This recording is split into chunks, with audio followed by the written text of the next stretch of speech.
For I do not want you to be ignorant of the fact, brothers, that our forefathers were all under the cloud and that they all passed through the sea. They were all baptized into Moses in the cloud and in the sea. They all ate the same spiritual food. And drank the same spiritual drink, for they drank from the spiritual rock that accompanied them, and that rock was Christ. Nevertheless, God was not pleased with most of them. Their bodies were scattered over the desert.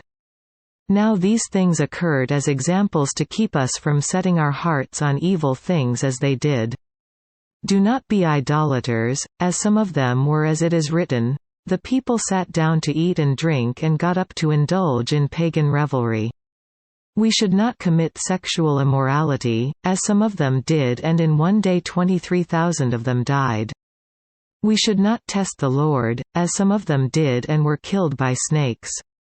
And do not grumble, as some of them did and were killed by the destroying angel.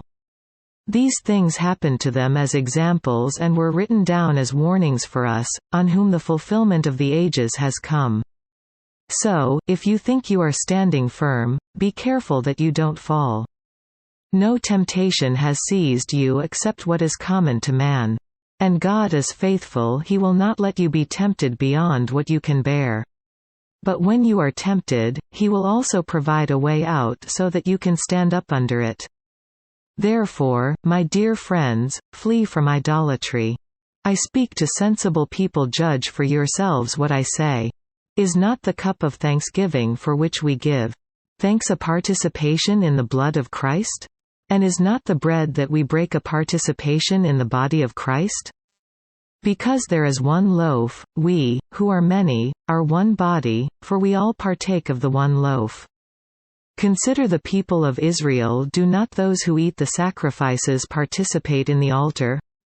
Do I mean then that a sacrifice offered to an idol is anything, or that an idol is anything? No, but the sacrifices of pagans are offered to demons, not to God, and I do not want you to be participants with demons.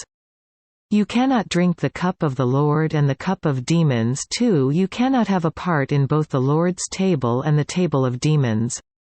Are we trying to arouse the Lord's jealousy? Are we stronger than He? Everything is permissible, but not everything is beneficial. Everything is permissible, but not everything is constructive. Nobody should seek his own good, but the good of others. Eat anything sold in the meat market without raising questions of conscience. For, the earth is the Lord's, and everything in it.